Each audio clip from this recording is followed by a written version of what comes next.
Alfried comes to us from Vienna. He studied medicine and psychology at the universities of Innsbruck, Rome, Toulouse, and Vienna. After years of hospital work in general medicine and psychiatry, he started a private practice in psychotherapy, general medicine, and clinical psychology in Vienna, and he's been doing this since 1982. At the same time, he began his close collaboration with Viktor Frankl, and he collaborated with him from 1983 till 1991. He is the founder and president of the International Society for Logotherapy and Existential Analysis, and he's been doing that since 1983. He is a lecturer at the universities of Vienna, Moscow, and Mendoza. And we are definitely very grateful to have him here for this presentation. So without further ado, Alfried.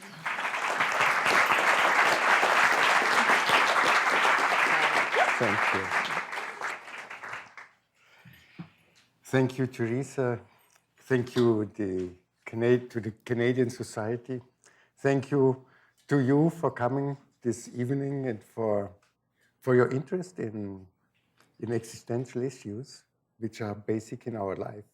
So I'm looking forward to a really great evening, and I'm happy that I can be there and that I'm already a bit adjusted to the jet lag or overcame the jet lag since I'm here almost since a week. And I like these Vancouver sunny days with the colored leaves on the trees, which is so Canadian. We have them also, but not so big and not so colorful than you have. Yeah. By the way, you can have some more English literature on my homepage. I have an English section with some papers more than in the book or some translations of articles which appeared in German, if you are interested. Well, our theme, and Teresa said that if you do the training, then you can be as I am. I hope you will speak a better English than I do. Okay, let's step into the intro part of this evening. I thought to give you first a short glimpse on the approach, on the existential approach through which we will work and see the themes, and then to give a short summary of what is meaning and what is grief and how grief works. And then we do the practical work, and we will see if that, what I am talking about, really applies to that situation which the person will bring up. I didn't know him before. I just met him right now, some minutes before we started here.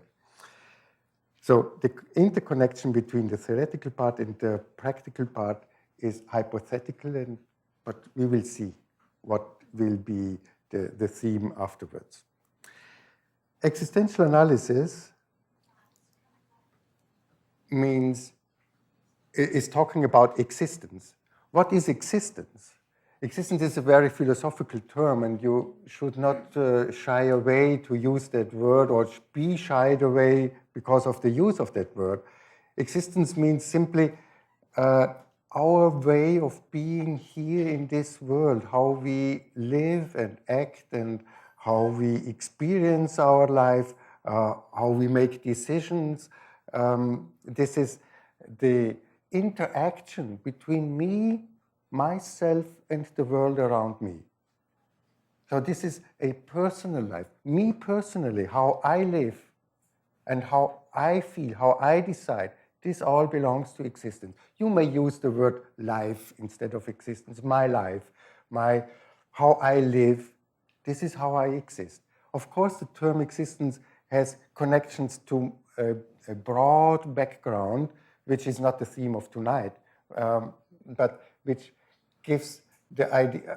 What I want to say is that to give you an idea that just being here is a very, very great thing, a very complex experience. there are many different layers and stories in our life, which we normally in our daily life are not conscious. But when we confront a deeper loss, a grief or so, we become aware that existence is much more complicated than when we do just cooking or walking in the park. Existential analysis has to do with an analysis of what? Analysis of our life, but what is the concern of our work? We look around how this life, what are the conditions of this life? What do I need to really come to a fulfilling life? What do I need to overcome anxiety? What is helping to stabilize me? What is giving me a content in my life? So the conditions which lead to the completion of my life, finally of a life which has to undergo a death which belongs to life, these conditions are in the center of the study. What do I need to be happy, to have a fulfilling life? You may ask yourself, what do I need? Do I really need more money, or do I need more health? This is all helpful, but there are other elements which are even more important. My own decision, my own perception, what do I need?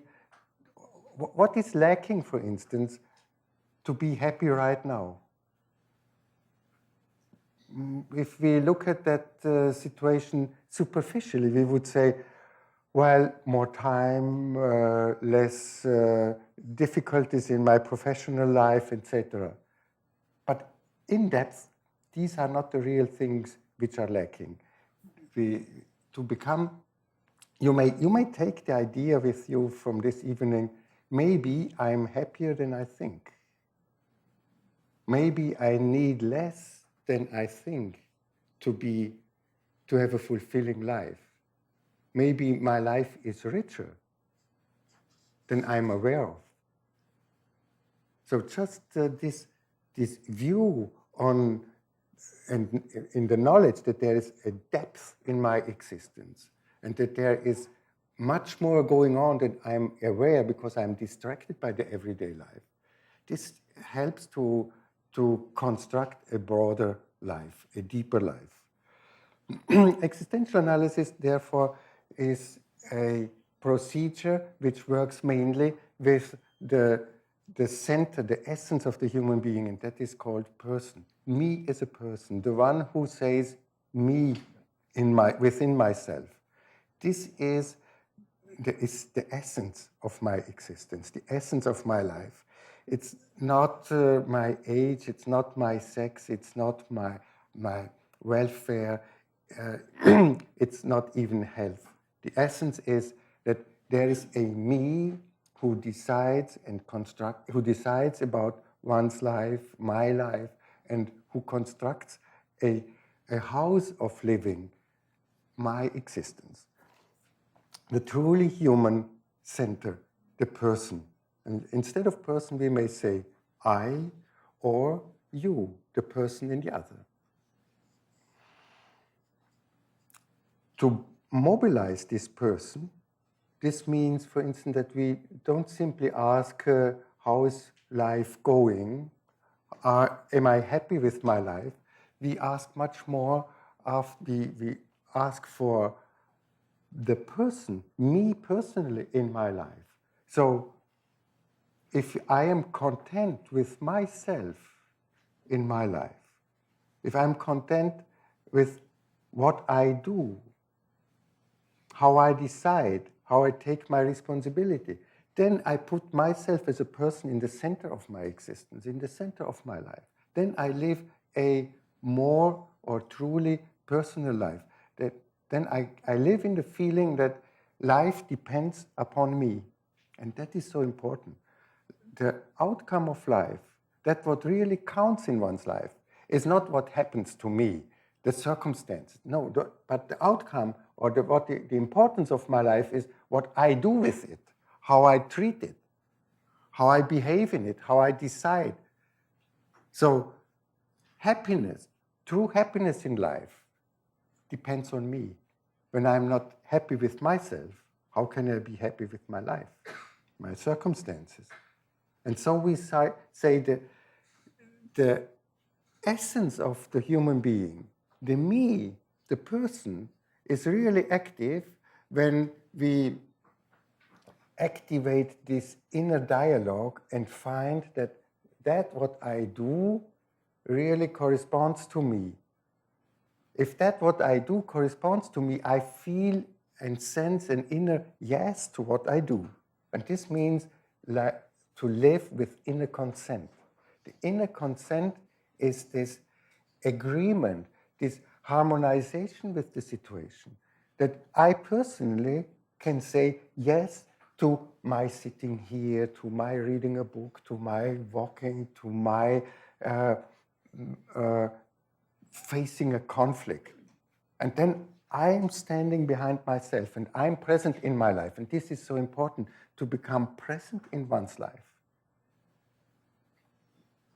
That I'm there, that I really came to the world, that I am taking part of this world with a constant inner connection, with a constant inner dialogue. So to live with inner consent to what I do or let be, this is the key to a fulfilling existence. When to become happy, to become fulfilled, to come to a whole life, we have no other way than to prepare ourselves and to direct ourselves to what we do and ask, do I really want to do that? Do I confirm? Do I consent? Do I agree? And if so, then I'm getting rewarded by life. Then I get something back because I am present and I can receive it. The founder of Existential Analysis was Viktor Frankl, a psychiatrist who lived in Vienna. He's famous for his book, especially in North America, Man's Search for Meaning. He described the philosophical concept of man, which forms a good part of our training. It is enlarged, of course, but it is laying on these fundaments.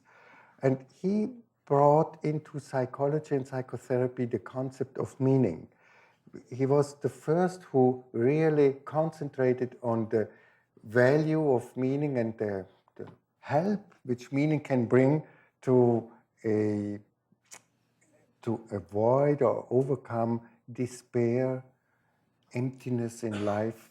And he himself in his life is a monument for how one can find meaning even under the most difficult circumstances. Frankl lived for 2.5 years in concentration camps during World War II. As a Jewish person, he was incarcerated and lost almost all his family and most of his friends in concentration camp. With Frankl, we have the bridge to the term meaning, and I want to give now a short glimpse on what can be seen and what can be understood with meaning. Meaning is a question which everybody has or arises. It may arise in specific situations like, is it meaningful to go to this convention this evening? Does it have meaning? Or afterwards you may say it was meaningful or it didn't have meaning. It may arise in the question, or is it meaningful to continue my relationship, my work situation, etc. Is the existential form of meaning. Meaning may also arise in a more philosophical way, like what meaning does it have that I am on this earth, that I exist? Why am I here? What meaning have diseases? What meaning have earthquakes? What meaning have these things? This is another question of meaning. Let's look first to the practical form of meaning. The practical meaning helps us to to find a direction to lead our life in the everyday situation. And we define meaning as being something possible, nothing where I'm forced to. Whatever I'm forced to is not experienced as meaningful. Meaning is something free, and me as a person, I need to develop as a person. This is possible only in situations where I feel free. So existential meaning is called a possibility in a given situation. But not every possibility is meaningful. We are looking for the most valuable possibility in a given situation. Most valuable means it's a good possibility, a possibility where I feel it is interesting, it is attractive, it is important, it is necessary for something else. And if I, for instance, go and make my breakfast or my dinner, then and in the preparation of such a practical everyday thing, I do something which I'm not forced to. I could resist, or I could skip it. I could let it do others, or fasting. So I'm not forced. It's a possibility, but it's a value, and it's also a valuable possibility because it is tasty, it is relaxing, it is nourishing, and so it is a good possibility in a given situation. So most of these everyday things we do are meaningful. We are possibly not so aware of it because we are used to do it and we don't even think about it.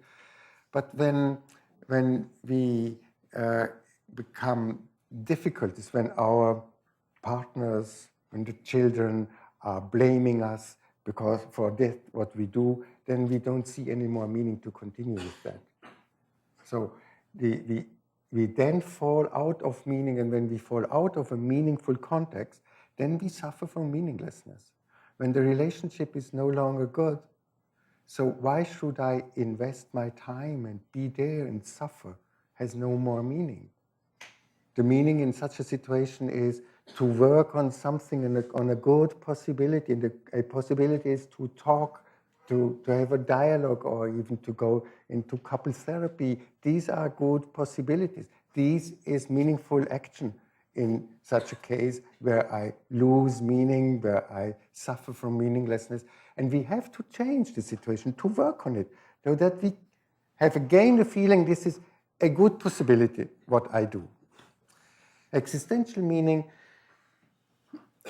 is that what I can do and has value.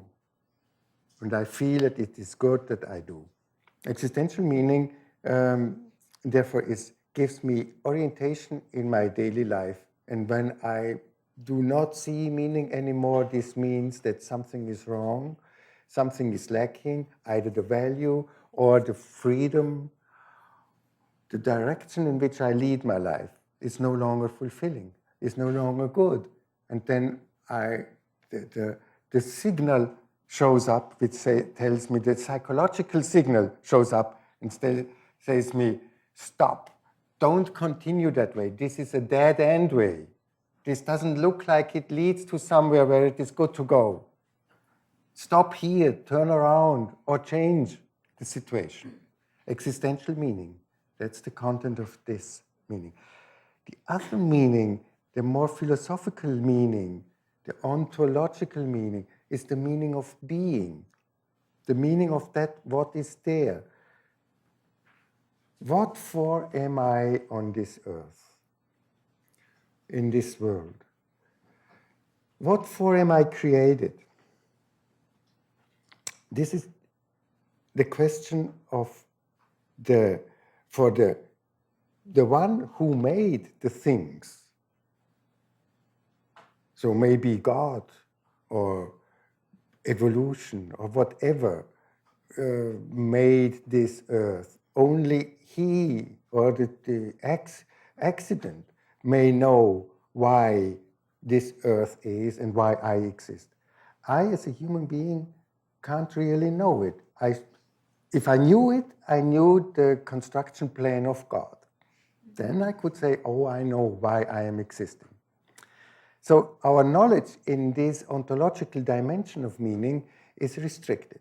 Instead of personal knowledge and personal feeling of what it is going on, we have religion and philosophy. The religions are bound to this element, to this question of the human being. Why is it at all? Why is there at all a universe, an earth, and the human being? And why is there pain and suffering and death? This is all, belongs all to that level of what is given, what is there. So we can have some idea, and we can have religious answers, and we can even have a personal feeling that there must be something like something meaningful, something good with all this. But a clear knowledge, a proved knowledge, we don't have. This is no longer just a philosophical question, it is also a very existential question when we are asking, why do I have to lose my health when I get the cancer? Why me?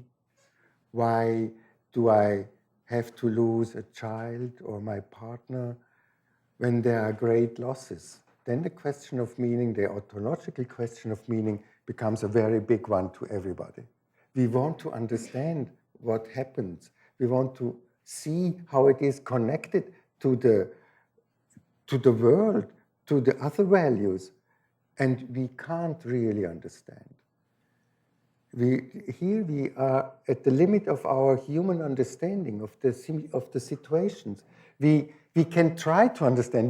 Maybe we have the grace that we can believe, but if not, a clear understanding and knowledge we don't have. We are not like God. We have a lower perspective.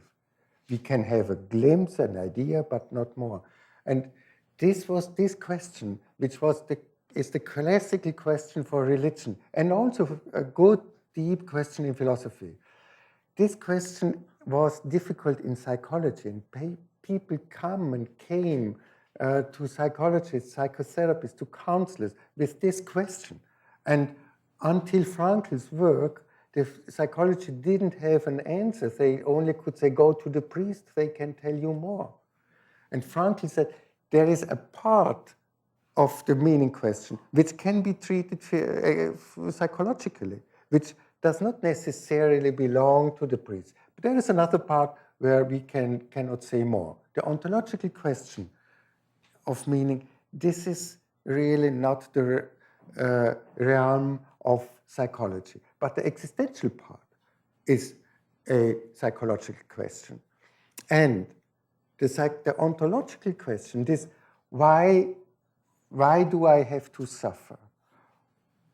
Why is there HIV?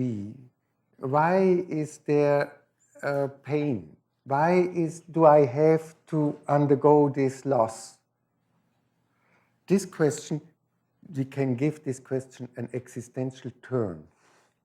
This is what Frankl brought into psychology, Frankl's key to existence. The existential turn consists in saying clearly, this big ontological question which is a religious and philosophical question, is a theme of hypothesis, of reflection, and of belief. This is not the theme of psychology. But the way how you deal with it, this is the psychological part in it.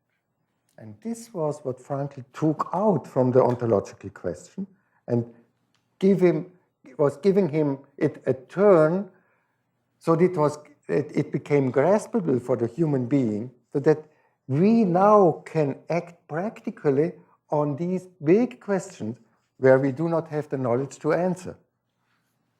And so he said, the existential part of the ontological question of a great loss. Imagine a family who loses a child. Also, really great suffering. Probably the greatest suffering we can ever endure or undergo. If we have such a loss, then the existential part of it is saying, well, I do not know. Maybe I can believe that there is God, or the question of God behind, or maybe I lose my belief after such an experience, because how can God permit that this happens? So these are the religious questions, and we say existentially, I do not know. And there is nobody who knows. Not even a logotherapist knows it. And we must admit that. And we must admit this humbleness of the human being, because there are limitations we are forced to accept. We cannot step over. So this limitation is there. But the central question for the human being, which is touching the essence of the human being, the person, the one who decides, the one who understands, this me is touched, and I am asked by this. This fact challenges me, wants an answer from me. How do you deal with that? That is the existential impact on such a loss. Not that it happened. It happened and we don't know. And it happened, we cannot do anything. But how we deal with this situation, this is in our hands. This is what we have to take over. This means life. This means being present in my life. Life goes its way. We cannot determine life. We cannot force life. It happens. Our every day is a gift. We have no right on it. Hopefully we will get another day tomorrow. But within the day, it's up to us what we do with it, how we confront it, how we take it, how we understand it.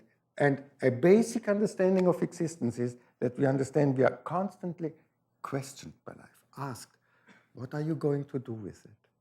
And it is a very deep question in life when we are confronted with a loss, with conflicts, with difficulties, with problems. And every problem is a question to us and ask, what are you going to do with it? What can you do to change it to the better? How can you participate? How can you bring yourself in and connect yourself with that situation? This is the existential turn. Life means giving answers. My action is an answer. What I do is the answer to this actual situation. Being human means being questioned. I am in a constant dialogue with my surroundings, with my life. Everything which is there, which is given, and especially the difficulties, are asking me, how are you going to deal with it? You have a chance. You can. What is the best possibility you can see in dealing? And this is existential meaning. So Frankl's idea was to give this big, unresolvable question of the ontological meaning an existential turn and say, well, I respect the irresolvability of that question, but I see there is a part which means me concretely in this actual situation and asks me, what is the best I can do with it? It's very practical. It's not so difficult. If you want to describe it philosophically, you can make it difficult, of course. But in practice, it is something most people know by themselves. This is what we do to make the best of it. This is so human, so natural. But sometimes when we are shocked by a difficult loss, we forget this knowledge, this capacity, which we have by intuition. And then it is helpful to have somebody who helps people, who helps me, for instance, when I need it, to talk with me, to find this way, because it brings me on the way again. Loss, grief. What is grief? Grief is something which is easily misunderstood, because grief can lead, grief is not pleasurable. Who wants to grieve?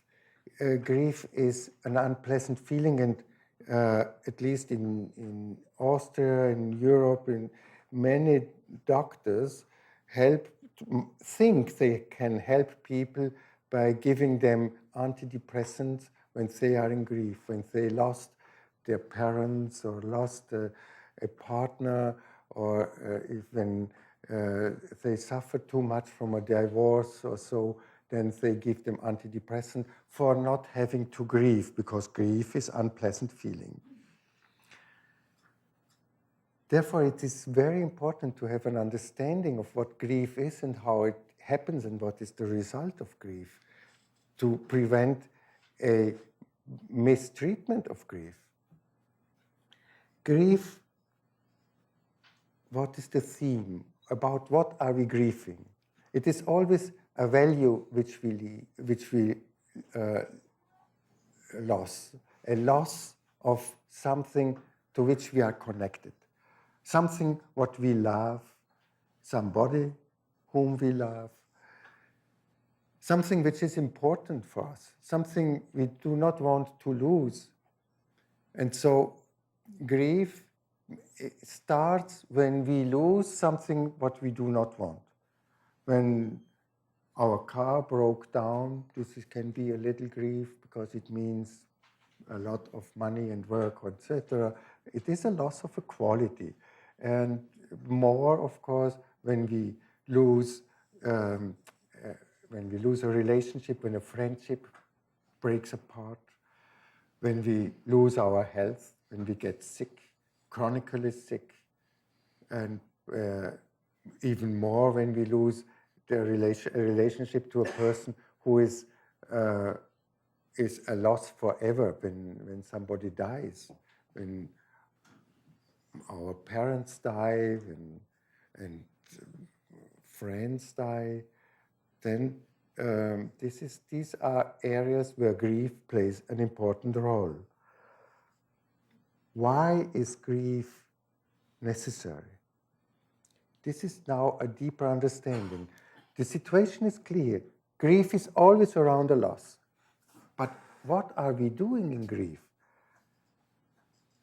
After a loss, we are in front of an existential question. The existential question is this life still going to be good? Is it still worthy to continue life? When my partnership breaks apart, I lose so much, a common history, a person who was so close to me. And this loss of a quality means that after this separation from the value, my life is poorer, much poorer. And the question is there still enough capital of values that make my life worthy to continue? And this is the basic question at the beginning of grieving. In grief turns around this question, is it still valuable, my life? And more than this, am I strong enough to continue? Do I have enough power, energy, motivation, inner structure so that I can continue? So, is my life, can this become a good life after all this loss? Living with a cancer is a different life. I cannot go or hiking in the mountains anymore, for instance, or sailing in my boat. Things which I liked so much, which were has been my life for decades maybe. Now it doesn't go anymore. And the rest, is that still a life which is valuable to live? This is a big question. And then with such a loss, we are confronted with this existential question. And we have to check, to evaluate if it is valuable enough or not. And if I'm capable enough and strong enough to do it. So the meaning of grief is to connect my life with the new situation. My life changed when I lose something. Of course, if it is a little thing, it is not so important. But even when my car breaks down, it may be a bit of grief because I loved it and so on. It is much more impacting when a pet is dying, for instance. Then we are so connected to that pet. But of course, the own health and the health of others and relationship, the real binding values in our life. When we lose a part of it or many of it, when we lose the job and are unemployed for months and so on, this is a question, is my life still valuable? And I connect with the new situation and ask myself, is there enough life, enough valuable, good life that I'm motivated to continue? This means integration of the loss, start a new life under the new conditions, and looking after having an inner consent to the new condition. How is grief going on? How are we processing, integrating that loss? The first is to accept what is, to let be. Accepting means letting be. Accepting means saying, well, this is the case now. I have to acknowledge that I lost something I don't want. And this is already a big work. Many people fight against the reality and don't acknowledge that it is really the case, that it is no more changeable, that I have to live with that. Let that be what happened. Our task is not to construe our world. Our task is to take part in what is given. And what is given may change. And it may become more or less impacting. Our part is to deal with it. So let it be what happened. And ask yourself, how does this touch me? How does it move me? How is it for me now? And turn towards yourself. We can let us we can let us evaluate by our heart the value of life after loss. When I lost my father, for instance, in that grief, after a certain time, I really started to realize that this is now the fact. For a couple of days, I had the feeling he will come back home like every day. And in the first days, I didn't inwardly realize what I knew cognitively, but by heart, I didn't realize that he will no longer come back, and he will never come back. And then I started to realize, well, this is my new reality now. And how can I live in this new reality? This is the question. And do I really want to live in it? And I didn't know. So I was also upset that this happened, and that this happened to me. And I was depressed at the same time, because I lost so much. And then the next step after realizing what is real, what is there, I started to feel how this is. How is it for me when my father never comes back again? What does that, how does it touch me? How does it move me? How does life feel like when he's never coming back again? And so I felt that I lost so much pleasure, so much possibilities to encounter, to discuss, etc. And this will never happen. So I felt I'm really poor now. My rich life turned into a poor life. I lost a very valuable person. So, how is that for me? And turning towards myself and taking myself really into my arms and saying, well, really, I'm poor now.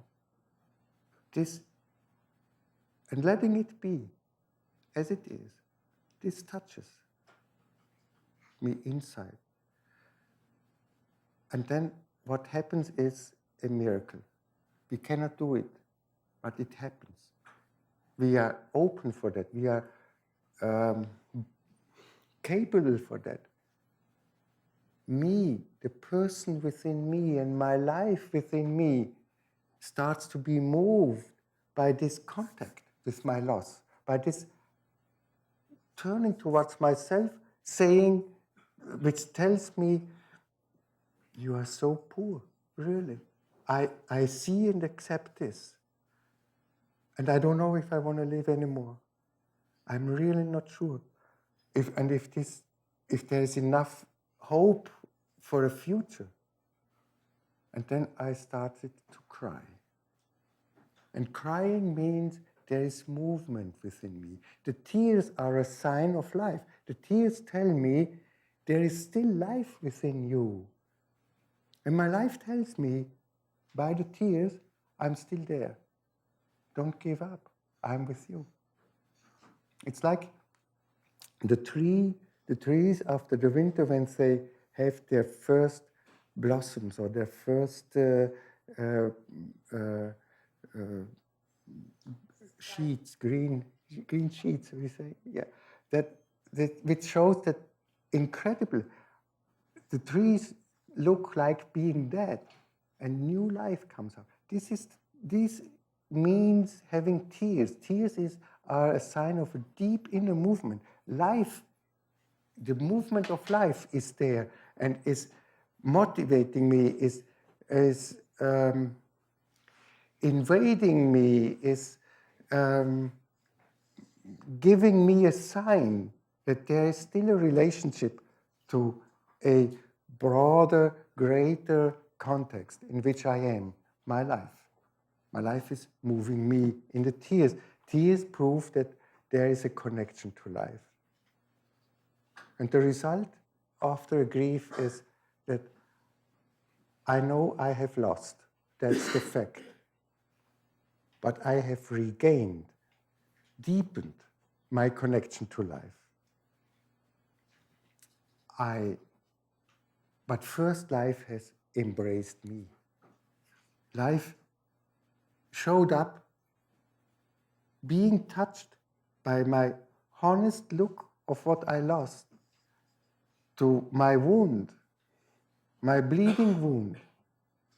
And then starts this miracle, this being embraced by life, and life takes me into its arms, as to say, and then I can give in and say, yes, I want to connect with my life, to continue. So the result of grief finally is that if the grieving process went through well, then I can say life is still worthy and rewarding to be lived, even after a loss. And the loss can show me in a deeper way the value of life, the connection, the deeper understanding of life, so that we regained our connection to life and have a better feeling, more closeness to life itself. So grief is an active process, is not a pathology. Grief is a personal process where me as a person is checking the value of life. And if grief happens that way, that I come to tears, that I really turn towards myself and let things be, then I'm enriched after a grieving process. So there is hope after loss. There is life after loss. Thank you for this part of the